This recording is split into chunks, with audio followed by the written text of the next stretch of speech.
académicos, que la paz del Señor sea con cada uno de ustedes.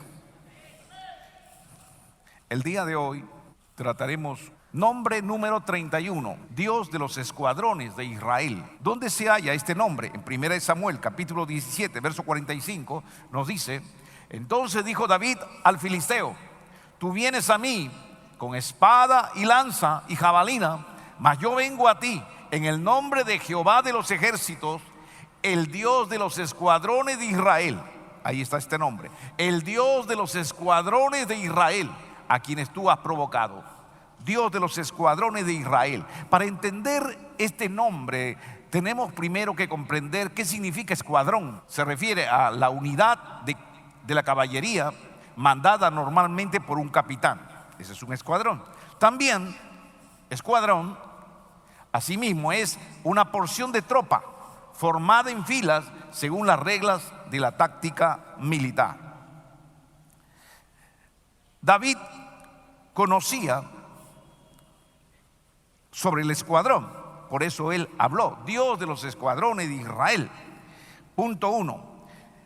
Los escuadrones, David sabía que estaba formado 100 soldados o también de menos cantidad, los escuadrones, y se formaba así conforme una táctica militar que había para ver cómo podrían atacar al enemigo. En el libro de Jueces capítulo 7 verso 16 nos dice que uno de los escuadrones, por ejemplo, está formado por 100 soldados. Mire lo que dice: y repartiendo los 300 hombres en 3 escuadrones. Ahí podemos ver que los 300 hombres lo habían repartido en 3 escuadrones. Cada escuadrón, ¿cuánto tenía? 100 soldados, ¿no? ¿Verdad? 100 soldados. Eso podemos extraer de este texto. Entonces, cada escuadrón estaba formado de 100 soldados. También podía ser menos. Punto 2. También diremos que los escuadrones eran soldados exclusivamente dispuestos a luchar hasta la muerte para salvar al pueblo de Dios. Eran soldados que estaban ellos en su conciencia muy determinados, que iban a luchar por el pueblo de Dios, iban a dar su vida por el pueblo de Dios.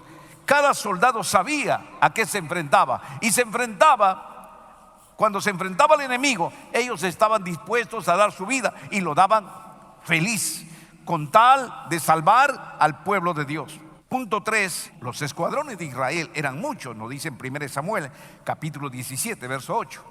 Nos dice así: y se paró y dio voces a los escuadrones de Israel, diciéndoles: ¿por qué os habéis puesto en orden de batalla? ¿No soy yo filisteo y vosotros los siervos de Saúl? Escoged entre vosotros un hombre que venga contra mí. Eso decía Goliat. Dio voces a los escuadrones de Israel. Es decir, cuando dice escuadrones, los escuadrones, nos está diciendo que Israel no solamente tenía un escuadrón, tenía muchos escuadrones. Es decir, muchísimos soldados, como podemos por ejemplo ver. Estaban compuestos por muchísimos soldados dispuestos a dar su vida por el pueblo de Dios. Para ellos su objetivo era salvar al pueblo de Dios y que haya paz. Amén. Punto 4. Es que todos los escuadrones de soldados reconocían a Jehová como su Dios. Todos los soldados que pertenecían a los escuadrones de Israel tenían a Jehová como su Dios. Todos reconocían. Por eso eran los escuadrones de Dios.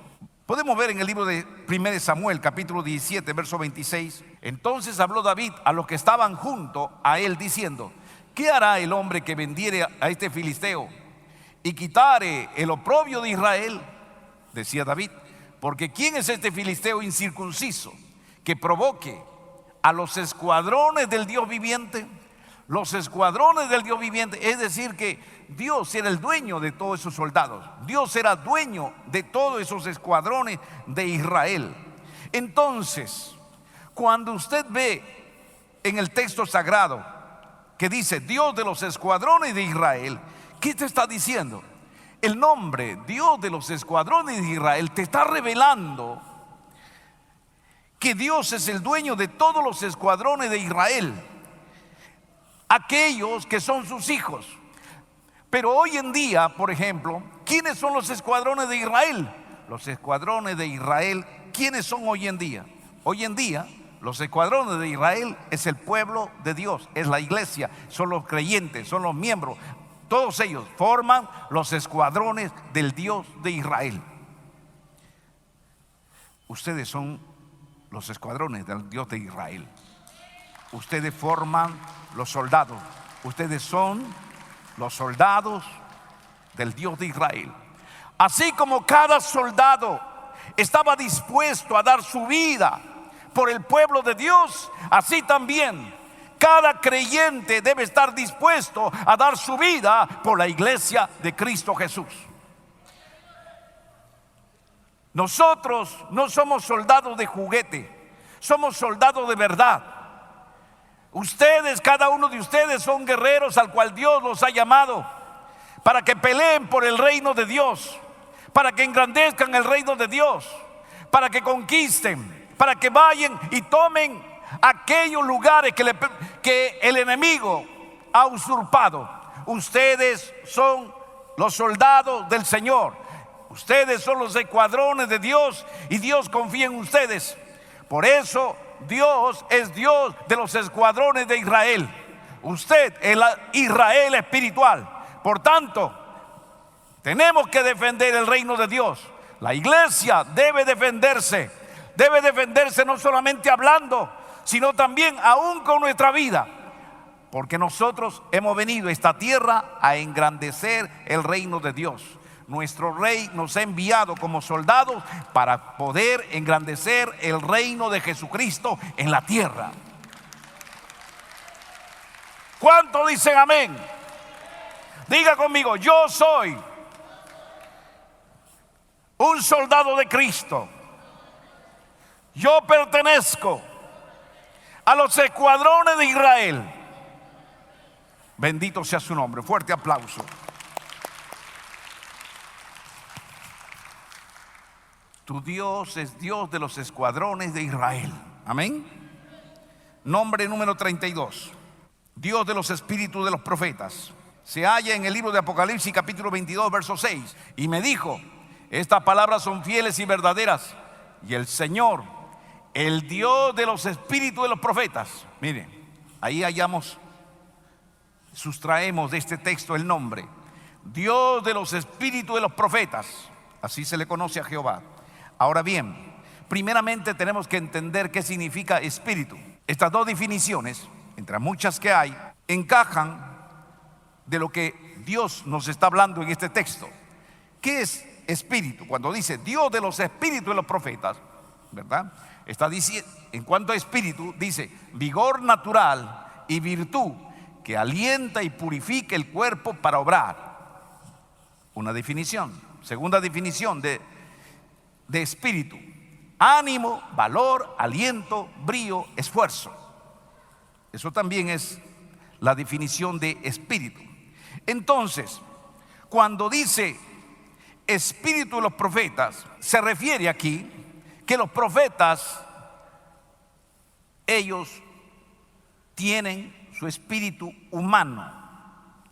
Escuche esto: espíritu de los profetas no se refiere a otro espíritu, porque solamente existen dos espíritus.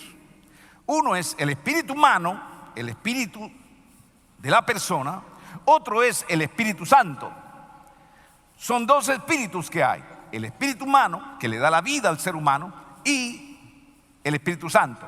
Entonces, cuando dice espíritus de los profetas, no se refiere a otro tipo de espíritus, sino se refiere al mismo espíritu, el mismo espíritu humano. Solo que a ese espíritu humano Dios lo ha llenado, lo ha dotado de una capacidad, de un ánimo. ¿Ánimo para qué? Ánimo para poder buscar la oración, ánimo para poder orar, ánimo para poder buscar las cosas ocultas, los misterios, ánimo para poder buscar en profecías, ánimo para poder tratar de ver visiones, escuchar voces, oír las voces en el sueño, en el éxtasis. Es decir, un profeta tiene un espíritu muy animoso, muy dispuesto a la búsqueda. A eso se refiere espíritus de los profetas. Vamos a ver la definición. El profeta, el hermano, la hermana que está en la iglesia, que tiene ese espíritu de profeta, tiene un vigor natural, es decir, le brota naturalmente.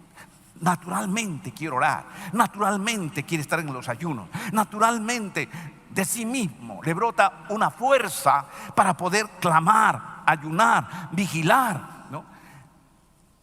Es una virtud que lo alienta y purifica el cuerpo para obrar, ¿eh? El mismo ánimo de orar viene de ellos. En cambio, hay hermanos, por ejemplo, que no les gusta orar, pero los profetas no. Yo veo, por ejemplo, aquí en la iglesia hay muchas damas profetas, ¿verdad? Muchas damas profetas que hoy están aquí también. Que estas damas y estos caballeros vienen a la reunión de profetas dispuestos a ayunar. Hermano, vamos a hacer vigilia. Ellos no ponen trabas. Vamos a hacer ayuno. Ellos están en el ayuno. Vamos a orar. Ellos están orando largamente. Pero ¿por qué unos pueden orar largamente y otros no? ¿Por qué algunos miembros son dedicados a la búsqueda de las profecías, del don de ciencia, del descubrir cosas ocultas? ¿Por qué ellos aman la ciencia y las cosas ocultas que Dios quiere darle? Porque le nace de lo profundo. Nadie le obliga, nadie tiene que obligarle por sí mismo. Por eso se llama espíritu de profeta. Es el ánimo del profeta. También vemos ahí en segunda definición, es el ánimo, ¿ve? El ánimo que le sale al profeta, el valor que siente para ir al ayuno, para ir a los cerros, para estar buscando, para ir a orar por un hermano, por otro hermano. Es un aliento, un brío, un esfuerzo que le nace de por sí. Por eso se llama espíritu de los profetas. Amén. Dios ha puesto ese espíritu. Gloria a Dios. Gloria a Dios. Gloria a Dios. El Espíritu Santo desciende sobre la persona, el creyente, y lo motiva a orar. Ese hambre que siente a orar, ese deseo que siente a orar. Podemos ver aquí, por ejemplo, un ejemplo. El creyente que tiene espíritu de profeta es aquel que deseará conocer las cosas ocultas, los misterios. Quiere buscar, siempre está orando, continuamente está orando. Le gusta orar, le apasiona orar. A él no hay que obligarle, de por sí él busca. ¿Por qué busca mucho? Porque tiene espíritu de profeta. Amén. Y como dice Apocalipsis 19:10, el Espíritu Santo viene. Es el espíritu de la profecía. Ya ahí sí pertenece al Espíritu Santo. Mire lo que dice: yo me postré a sus pies para adorarle, está diciendo Juan. Y el ángel le dijo: mira, no lo hagas. Yo soy consiervo tuyo y de tus hermanos que retienen el testimonio de Jesús. Adora a Dios, porque el testimonio de Jesús es el espíritu de la profecía. El Espíritu Santo de la profecía desciende sobre estos profetas y por esa razón le producen ellos esa búsqueda, ese ánimo de poder orar, ese ánimo de poder clamar. Ahora bien, ahora usted puede entender lo que dice en Primera de Corintios capítulo 14 verso 32, cuando también nos habla sobre los espíritus de los profetas. Mire lo que dice. Dice: y los espíritus de los profetas, vuelve a tocar, los espíritus de los profetas están sujetos a los profetas. ¿De qué espíritu nos está hablando? Cuando dice la palabra espíritus, no dice espíritu, no está hablando del Espíritu Santo, está hablando de los espíritus de ellos. Pero es un espíritu humano, pero adecuado a la profecía. Por eso dice: y los espíritus de los profetas, o sea, el espíritu mismo del profeta, están sujetos a los profetas. ¿Por qué dice esto? Esto nos habla cuando en la iglesia, por ejemplo, comienzan a hablar en lenguas, ¿no? Están hablando en lenguas, pero el profeta en su propio espíritu puede contenerse, puede sujetar. Por eso dice: están sujetos a los profetas. Es decir, se puede sujetar a sí mismo. Hermano, está hablando en lengua cuando va a iniciar el culto. Y de pronto, hermano, vamos a iniciar el culto. La hermana que está hablando en lengua calla. Calla, ¿por qué calla? Porque el espíritu de la profecía, el espíritu del profeta, está sujeto al profeta. Por esa razón, calla. ¿Para qué? Para que haya orden, ¿verdad? De lo contrario, él seguiría en una oración desordenada y aún nadie lo callaría. Pero ¿por qué puede controlarse? Dice el apóstol Pablo: porque el espíritu de los profetas están sujetos a los profetas. Por eso el profeta puede callar, puede estar hablando en lengua, pero también puede callar. O si hay interpretación de lengua, puede hablar en lengua y callar un momento para que interprete otro. Hablar en lengua, callar para que otro interprete. A eso se llama el espíritu de los profetas, que están sujetos a los profetas. Porque Dios nos ha llamado a la iglesia a tener un orden cuando oremos. Amén. Gloria a Dios. Gloria a Dios. Gloria a Dios. Gloria a Dios. Entonces Dios está hablando, Dios nos está enseñando, diciendo que el espíritu de los profetas es lo que produce el ánimo. Oh, hermano, si tú quieres tener ese deseo de orar, ese deseo de búsqueda de las cosas de Dios, pídeselo a Dios, porque Dios va a llenar con el espíritu de profecía tu espíritu y te va a adecuar a la oración, a la intercesión. Jehová es el Dios de los espíritus de los profetas. Amén. Gloria a su nombre. Un aplauso al Señor nuestro Dios. Gloria a Dios. Nombre número 33. Dios de los espíritus de toda carne. Esto lo hallamos en el libro de Números, capítulo 16, verso 22. Nos dice ahí: y ellos se postraron sobre sus rostros y dijeron: Dios de los espíritus de toda carne. Mire, ¿cómo le llamaron a Jehová? Dios de los espíritus de toda carne. ¿No es un solo hombre el que pecó? Dice. Le dice: Dios de los espíritus de toda carne. Ahí está este nombre. También en el libro de Números, capítulo 27, verso 16, hallamos este nombre. Dice: ponga Jehová, Dios de los espíritus de toda carne. Se le conoce a él como el Dios de los espíritus de toda carne. Cuando dice Dios de los espíritus de toda carne, ¿a qué se refiere? Se refiere al espíritu de vida que hay en toda carne. Amén. En toda carne. Por ejemplo, tenemos ¿qué es la carne? Todo aquello, desde pequeño, desde la pulga hasta el elefante en la tierra, todos ellos tienen espíritu. Por eso dice espíritu de toda carne. Ellos son carne, desde el más pequeño, que es la pulga, pasando por el ratón, el gato y la fiera, el león y hasta el elefante. Todos los seres vivos en la tierra tienen espíritus. Y ese espíritu que tiene el elefante le pertenece a Dios. El espíritu que tiene esa pulga le pertenece a Dios. El espíritu que Dios ha puesto en ellos le pertenece al Señor. El espíritu le da vida. El espíritu le da movimiento a ellos. El espíritu hace que ellos también comprendan, entiendan. El espíritu que está puesto en ellos le pertenece al Señor. Y si el Señor le quita el espíritu, todos quedan muertos. Amén. Por eso dice Dios de los espíritus de toda carne. Ahora bien, también tenemos otros seres vivos. Por ejemplo, eso es en la tierra. Ahora vamos a ver en los aires. En los aires, desde el pichón, desde el pichón del cóndor. Y tenemos un pichoncito. Desde el pichón del cóndor hasta el cóndor, que es un ave más grande, puede pasar también por las gaviotas, los búhos, las lechuzas y todo tipo de aves. Todos ellos tienen espíritu de vida. ¿Quién le da el espíritu de vida? Jehová. Dios es el dueño de cada espíritu de vida. Por eso se le llama Dios de los espíritus de toda carne. La carne de las aves es diferente que la carne también del elefante, y diferente es la carne del elefante con la carne de los peces. Igualmente, en el mar existen la pulga. ¿Sabía usted que en el mar también hay pulga? Sí, se llama la pulga de agua. Desde la pulga de agua, que tiene espíritu, hasta la ballena, hasta el animal más grande, todos ellos tienen espíritu. Y Dios ha puesto ese espíritu de vida en ellos. ¿Por qué se mueven ellos? Se mueven por el espíritu que Dios les ha puesto. El Espíritu le da movimiento, le da acción.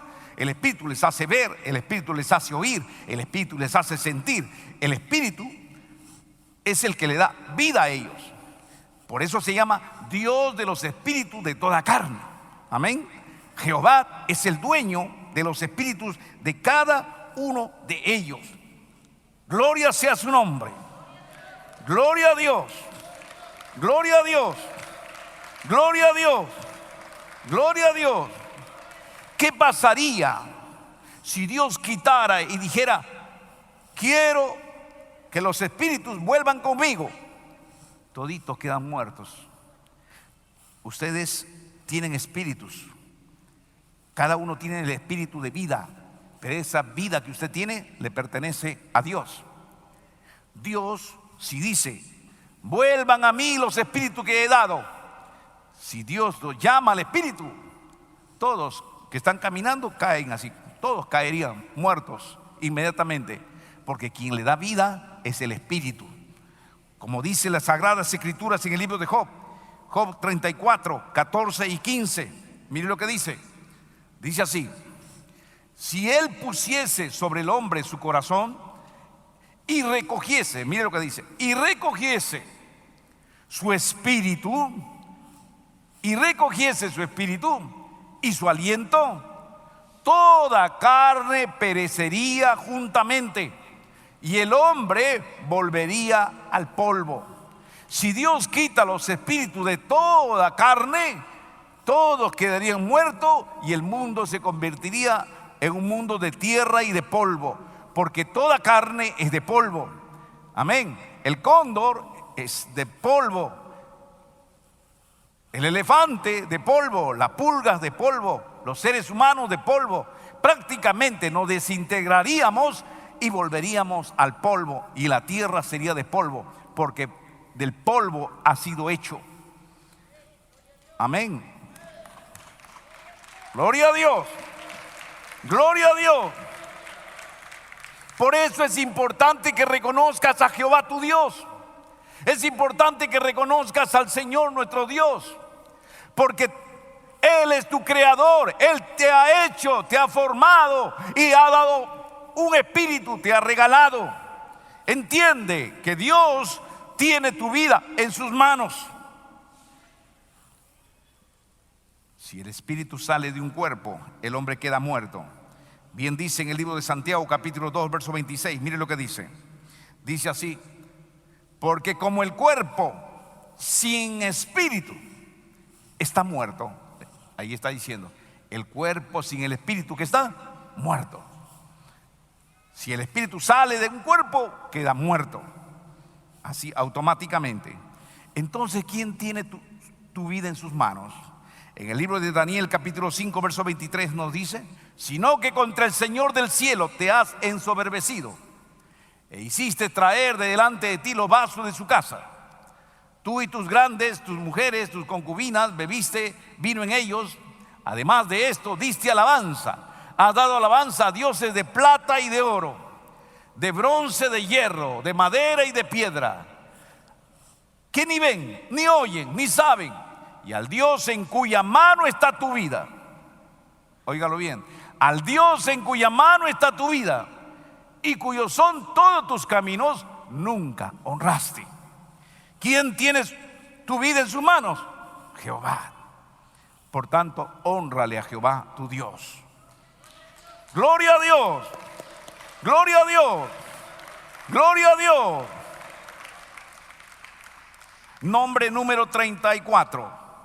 El nombre número 34, Dios de los hebreos. Vemos en el libro de Éxodo capítulo 9 verso 1. Entonces Jehová dijo a Moisés: entra a la presencia del faraón y dile: Jehová, el Dios de los hebreos. Ahí hallamos este nombre. ¿Cómo se conoce a Jehová? Dios de los hebreos. Definición para entender qué es hebreo. Según el diccionario, la palabra hebreo es el dicho de una persona del pueblo de Sem. Es un semita, también llamado israelita o judío. ¿Cuándo usó este nombre Dios de los hebreos? Usó este nombre Dios de los hebreos cuando Moisés se iba a acercar a los egipcios. Cuando iba a ir, el Señor le dijo: Moisés, cuando tú vayas a los egipcios, ante el faraón, le vas a decir: vengo en nombre del Dios de los hebreos. Tienes que mencionar así: vengo en el nombre del Dios de los hebreos, para que ellos hagan diferencia entre el Dios de Israel o el Dios de los hebreos con el Dios de los egipcios. Tenía que haber una diferencia, porque los egipcios tenían muchísimos dioses, ¿verdad? Muchísimos dioses. Sin embargo, los hebreos solamente tenían a un solo Dios. Y ahora había que mostrar el poder. ¿Quién era más poderoso? ¿El Dios de los hebreos o el Dios de los egipcios? Y entonces comenzó este desafío. En este desafío, Dios comenzó a enviar plagas sobre Egipto. Comenzó a enviar distintas plagas sobre Egipto. Ahora bien, cuando envió plagas sobre Egipto, ningún dios egipcio hizo nada para defenderlo. Jehová le enviaba plagas. Todos los egipcios mandó distintos tipos de plagas sobre el pueblo egipcio. Ellos invocaban a su Dios. Nada hicieron. Nada hicieron. Porque el único que zarandeaba, golpeaba a Israel era el Dios de los hebreos. Para que conozcan que el Dios de los hebreos es un Dios vivo, es un Dios real, es un Dios que vive. Amén. Gloria a Dios. ¿Y por qué los dioses? Si tenían bastantes dioses, tenían los egipcios. Tenían dioses, altares. Ellos tenían muchísimos dioses. ¿Por qué esos dioses no actuaron? ¿Por qué esos dioses no defendieron? Porque eran dioses mudos, dioses sordos, dioses mudos, dioses paralíticos, porque no oían, no veían, no hablaban, no escuchaban. En otras palabras, eran dioses muertos. No existían. Esos dioses no existen. El único Dios que mostró su poder fue Jehová, porque Jehová es un Dios verdadero y vivo, y lo ha demostrado ante el mundo, porque Jehová nuestro Dios es el único Dios verdadero. Gloria a Dios. Gloria a Dios. Por eso estamos en el verdadero, estamos en Jehová nuestro Dios, y a Él le adoramos, a Él le exaltamos, porque adoramos a un Dios vivo. No estamos engañados como otros que adoran estatuas, imágenes, adoran pinturas, pero usted adora a un Dios que es espíritu y en verdad. Amén. Gloria a Dios.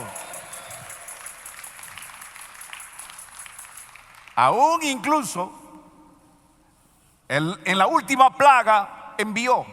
En la última plaga hubo una plaga, muerte a los primogénitos.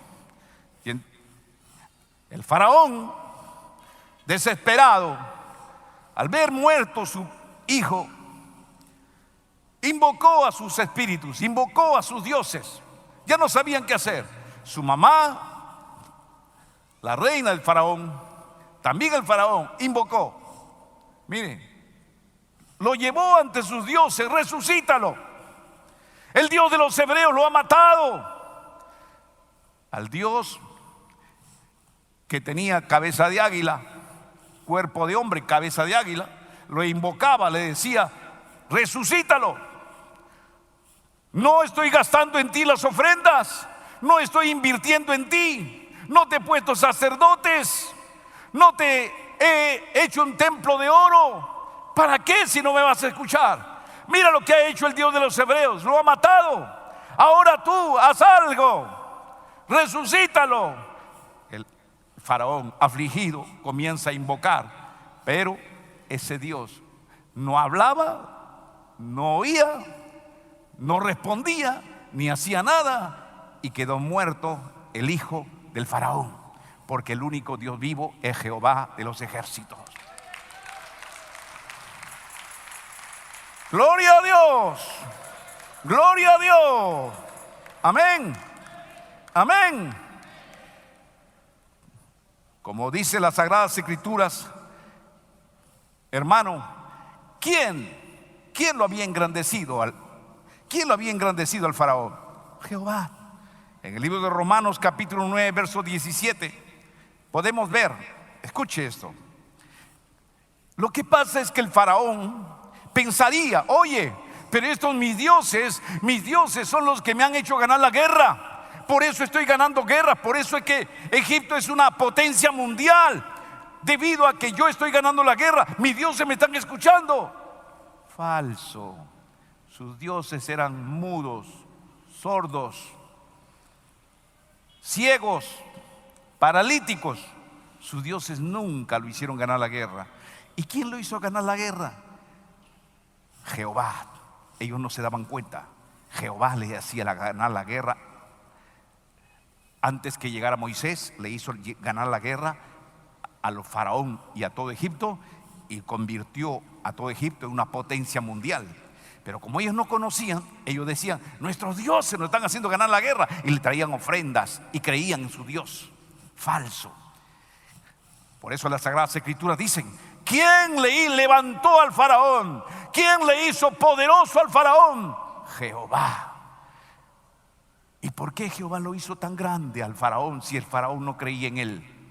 Lo hizo grande dando la oportunidad para que creyera en él, en Jehová. Y al ver que no creyó en Jehová, entonces Dios tomó a Moisés y le dijo: Moisés, a un pequeño pastorcito, vaya y derriba a ese faraón.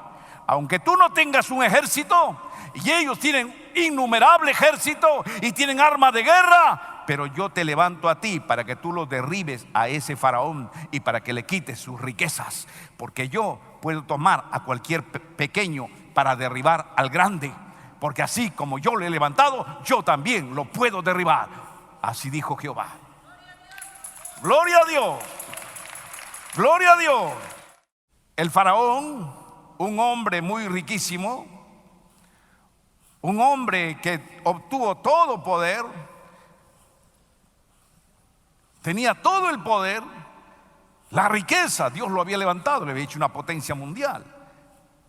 Pero Dios, al ver que este hombre seguía empecinado y no quería obedecer al Señor, levanta a Moisés, un pastor, para que venga y derribe a ese imperio, a esa persona, destruya su reino, acabe con aquel que se cree poderoso y que no reconoce al Señor. Porque todo aquel que no reconoce el señorío de Dios caerá bajo las manos de Dios. Porque así como Dios lo ha levantado, también, mire, así también caerá y será humillado el grande y el poderoso. Amén. Quizás usted diga: oye, pero yo tengo un vecino que tiene una casa muy grande y me hace la vida imposible. Oye, yo tengo una persona que siempre me está humillando. Tengo a alguien, un juez que como tiene poder me está humillando. Yo quiero decirte esto de parte del Espíritu de Dios. Dios levantó y le ha dado poder al juez, le ha dado poder a ese hombre rico, a ese empresario, le ha dado riqueza. Pero si ese hombre rico no se sujeta a las normas de Dios, para eso Dios te ha levantado a ti, porque tú eres el Moisés que va a derribar a ese gigante. Tú eres el Moisés que va a acabarlo, porque así como Moisés derribó al egipcio, así también te usará a ti para poder derribar al grande, porque no hay ninguna persona que se haya levantado por sí mismo. Dios es el que le ha honrado, Dios le ha dado la riqueza, y así como le ha dado la riqueza, también usará tu vida para quitarse esa riqueza, para que ese hombre sea humillado, para que ese hombre aprenda a reconocer que en los cielos hay un solo Dios, que se llama el Dios de los hebreos. Gloria a Dios, gloria a Dios, gloria a Dios. Fuerte aplauso a aquel que vive.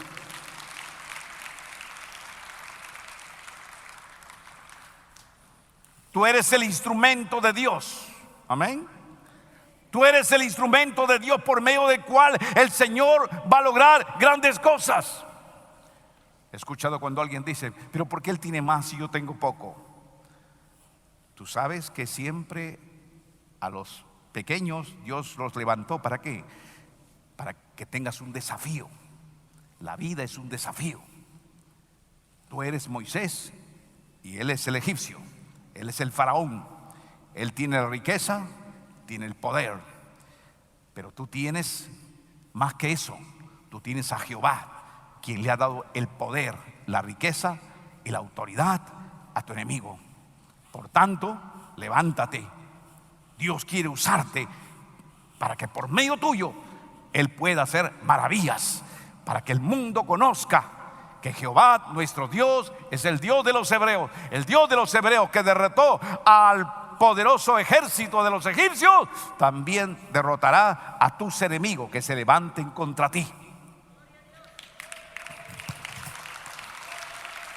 Gloria a Dios, gloria a Dios, gloria al Dios de los hebreos. Diga conmigo, gloria al Dios de los hebreos, gloria al Dios de los hebreos. Fuerte aplauso.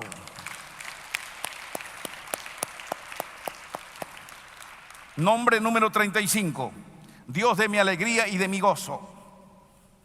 En el libro de Salmo, capítulo 43, verso 4, hallamos otro nombre. Dice: entraré al altar de Dios, al Dios de mi alegría y de mi gozo. Mire qué lindo nombre tiene Jehová: Dios de mi alegría y de mi gozo. Amén. Cuando dice Dios de mi alegría y de mi gozo, es que Dios infunde alegría. Él es Dios de tu alegría, es Dios de tu gozo. El Señor no quiere verte triste, el Señor no quiere verte cabizbajo, el Señor no quiere verte afligido, llorando, atribulado. El Señor no quiere verte así. El Señor quiere verte alegre, contento, porque Dios es un Dios de gozo. Dios es un Dios de alegría. Amén. Dios no está triste, Dios no está angustiado, Dios no está molesto. ¿Por qué? Todo el Señor, Dios, siempre está con gozo, siempre está con alegría. Desde la mañana hasta la noche está con alegría. Está con alegría lunes, martes, miércoles, jueves, viernes, sábado, domingo, y todos los meses y todos los años y toda la vida. Él siempre es un Dios de gozo. Él no está afligido, no está triste. ¿Sabe por qué? Porque Él nunca pierde una batalla. Él siempre vence todas las batallas. Gloria a Dios. Aleluya. Amén. Gloria al Dios de nuestra alegría y de nuestro gozo. Amén. Amén.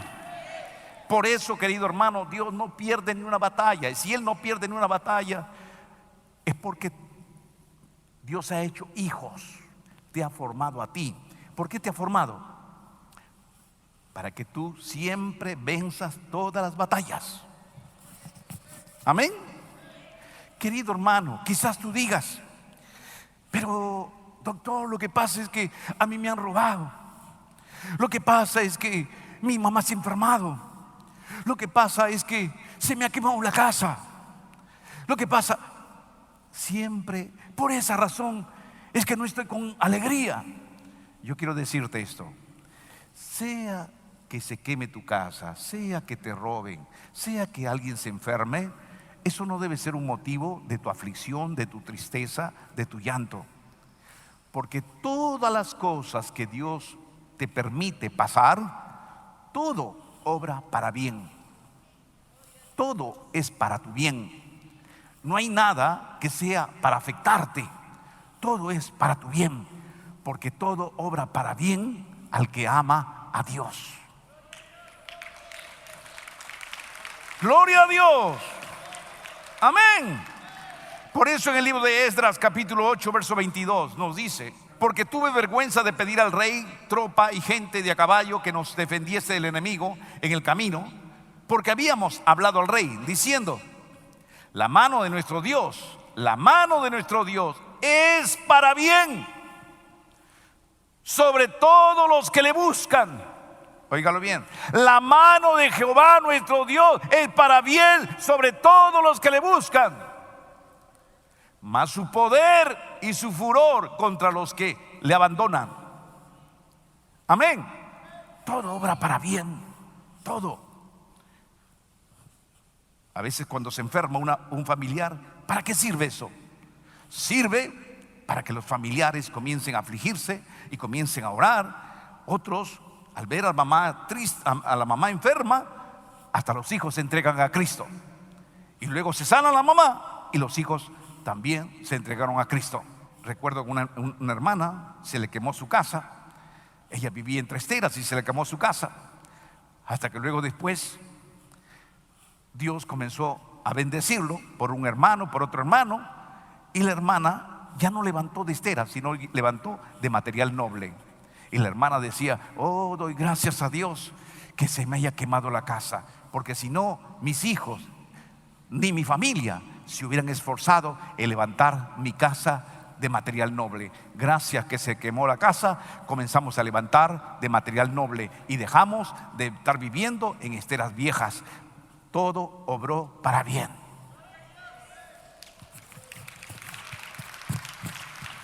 Gloria a Dios, gloria a Dios. Todo lo que te suceda, querido hermano, siempre obra para bien. Amén, amén. ¿Cuántos creyentes que a veces no venían a la iglesia, pero de pronto se enfermaron? Y cuando se enferman dicen: Dios mío, Padre, yo sé por qué me ha venido esto, porque estoy dejando de congregar, perdóname. ¿Verdad? Todo obra para bien. Como dice en el libro de 1 Tesalonicenses 4:18, mire lo que dice: por tanto, alentaos los unos a los otros con estas palabras. Todo obra para bien al que ama a Dios. Diga conmigo: todo obra para bien al que ama a Dios. Amén. Todo obra para bien al que ama a Dios. También hallamos en las Sagradas Escrituras, en 2 de Corintios capítulo 4 verso 17, que nos dice que aunque pasemos por una leve tribulación, eso nos va a resultar para bien. Dice: porque esta leve tribulación momentánea produce en nosotros un cada vez más excelente y eterno peso de gloria. Así vengan tribulaciones, es para tu bien. Recuérdalo bien: Jehová es tu alegría, Jehová es tu gozo. El Señor quiere verte alegre, no quiere verte triste. El diablo quiere verte triste, pero Dios quiere verte alegre. No le des lugar al diablo. No te entristezcas, no te estés afligido. Alégrate, porque Jehová es tu alegría y tu gozo. Gloria a Dios, gloria a Dios.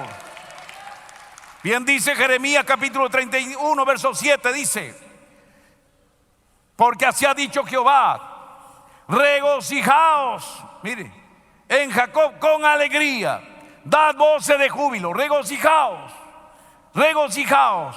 Igualmente en Filipenses 4:4 también nos dice: regocijaos en el Señor siempre. Otra vez os digo, regocijaos, alégrate, dice, alégrate, gózate, porque Dios quiere verte alegre. Cuando vas a danzar, danza con alegría. Amén. Regocíjate en Jehová, porque Él es tu alegría y tu gozo. Fuerte aplauso al Señor. Gloria a Dios. Aleluya. El nombre número 36: Dios de mi fortaleza. En el libro de Salmos capítulo 43 verso 2, ahí hallamos este nombre: Dios de mi fortaleza. Dice así: pues que tú eres el Dios de mi fortaleza. Mire, Dios de mi fortaleza. Cuando hablamos de fortaleza, ¿de qué está hablando el Señor? Vamos a ver la definición de fortaleza: fuerza y vigor. Diga conmigo: fuerza y vigor. Entonces está diciendo: Dios de mi fuerza, Dios de mi vigor. ¿Quién es el que da fuerza al ser humano? Jehová. Él es el Dios de tu fuerza, Él es el Dios de tu vigor, Él es el Dios de tu vigor. Amén. Gloria a Dios.